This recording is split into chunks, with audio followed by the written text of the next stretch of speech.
কাছনগৰী পলাশবাৰীৰ ৰাস মহোৎসৱৰ সফল সামৰণিৰ দিনা লোকে লোকাৰণ্য কাছনগৰী পলাশবাৰী যেন পলাশবাৰী পৰিণত হ'ল দ্বিতীয় বৃন্দাবনলৈ। ম্লান পৰিল কাছনগৰী পলাশবাৰী।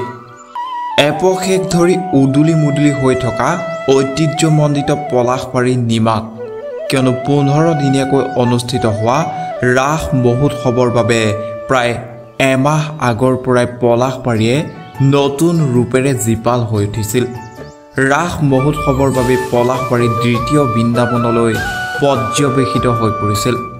ভিন্ন প্ৰান্তৰ লোকে লোকাৰণ্য হৈ পৰিছিল ঐতিহ্যমণ্ডিত পলাশবাৰী। পলাশবাৰীবাসীয়ে সকলো দৰ্শনাৰ্থীকে হাত বাউলি মাতিছিল ৰাস মহোৎসৱ উপভোগ কৰাৰ বাবে। সমূহ ভক্তপ্ৰাণ ৰাইজেও পলাশবাৰীলৈ আহি শ্ৰীকৃষ্ণৰ ৰাসলীলা উপভোগ কৰা দেখা গ'ল। ৰাস মহোৎসৱৰ মৃন্ময় মূৰ্তিয়েও সকলোকে আপ্লুত কৰা দেখা গ'ল। ইফালে বৈদ্যুতিক কাৰিকৰীৰে জীৱন্ত ৰূপ দিয়া মৃন্ময় মূৰ্তিয়েও দৰ্শনাৰ্থীক আমোদ দিলে। অকল সেয়াই নহয়, বাণিজ্য মেলা, মীনা বজাৰ আৰু খাদ্য মেলায়ো সকলোকে মনোৰঞ্জন আৰু তৃপ্তি দিয়া দেখা গ'ল। মুঠৰ ওপৰত 15 দিন ধৰি কাছনগৰী পলাশবাৰী দ্বিতীয় বৃন্দাবনলৈ পৰিণত হোৱা দেখা গ'ল। কিন্তু শুকুৰবাৰৰ পৰা জীপাল পলাশবাৰী আকৌ যেন নিমাত হ'ল।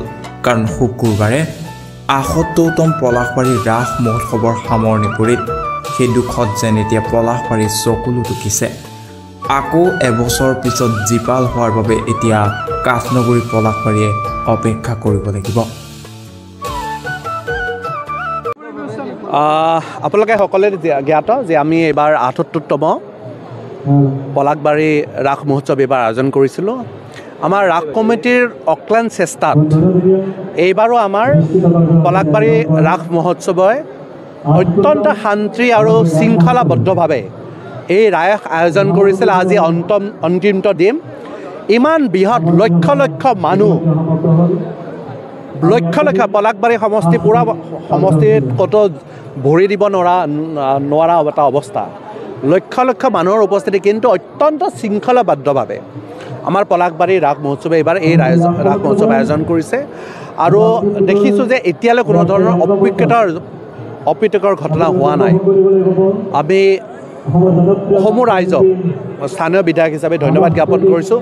সকলোৰে সহযোগিতাত আজিৰ এই ৰাস মহোৎসৱখনে আমাৰ এখন সাফল্যমণ্ডিত ৰাস উৎসৱ হিচাপে অভিহিত হৈছে। আমি আশা কৰিম যে প্ৰত্যেক বছৰে, এই বছৰৰ দৰে প্ৰত্যেক বছৰো আমাৰ এই ৰাস মহোৎসৱখন আমি এনেদৰে পাতি যাম। আৰু এটা প্ৰধান উদ্দেশ্য এই ৰাস মহোৎসৱখনৰ যে যাতে আমাৰ দক্ষিণ কামৰূপৰ ৰাইজক আমি আমাৰ বেলেগত নোযোৱাকৈ ইয়াতে যাতে আমি স্থানীয়ভাৱে আমাৰ এই ৰাসখন আমি তেওঁলোকে চোৱাৰ এটা ব্যৱস্থা কৰিব পাৰোঁ। দেখা গৈছে অকল পলাশবাৰী সমষ্টিৰ ৰাইজে নহয়, দক্ষিণ কামৰূপৰ ৰাইজে নহয়, অসমৰ বিভিন্ন স্থানৰ ৰাইজ আৰু লগতে 2-এজন বাহিৰৰ ৰাজ্যৰো ব্যক্তি আহি আজি আমাৰ পলাশবাৰীৰ ৰাস তেওঁলোকে উপভোগ কৰিছে। চ' মই আপোনালোক আটাইকে অন্তৰৰ পৰা ধন্যবাদ জ্ঞাপন কৰিছোঁ। আগন্তুক দিনবিলাকত আপোনালোকৰ আটাইৰে সহযোগিতা বিচাৰিছোঁ আমাৰ ৰাসক যাতে আৰু আগলৈ লৈ যাব পাৰে। ধন্যবাদ। News desk report, the global news.